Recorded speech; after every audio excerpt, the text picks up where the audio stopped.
Hey, what's going on, guys? Welcome back to the channel. My name is Gabe, and today's video you're watching is going to be my personal best at Chuck Walla from this past weekend. This is round 1 of Bimmer Challenge.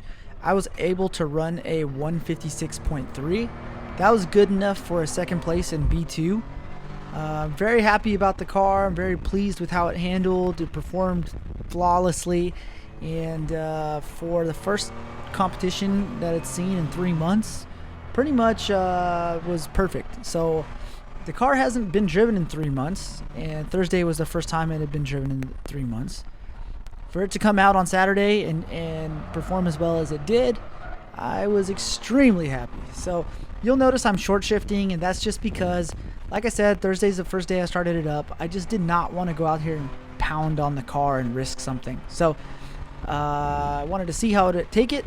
Like I said, it took it well. So next event 2 weeks from now is Buttonwillow, and we'll give it the full beans. We are here at Chuck Walla, and the conditions were not very ideal. It was very windy. There was a sandstorm off in the distance that you can see.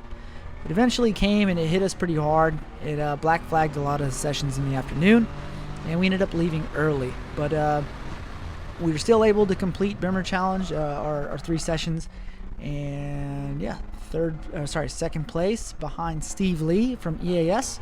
He ran a 151, which is insane, but that guy's extremely fast anyways. So yeah, but second through fourth in B2 were separated by a second, so very close, very competitive between me and the rest of the guys. I was sitting in 4th place before this session and came out and set down this lap, which bumped me up.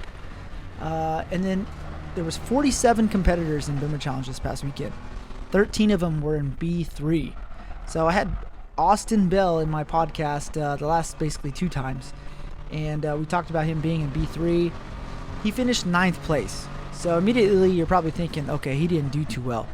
Well, this is his first time running Chuck Walla counterclockwise, and he set down a 2021, which is pretty damn impressive, but still not good enough to break into the top 5.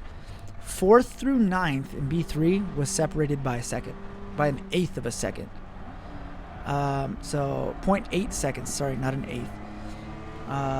0.8 seconds separated him from getting 4th place. So it's extremely competitive in B3, and you really got to be on your A game there if that's the difference between you making a top 5 and you finishing with 1 point. Because the points all matter here. 4th place, I think it's shoot, I don't even remember how many points they get. But top 10 get points. I think he got 1 point for finishing 9th, but I'm not exactly too sure.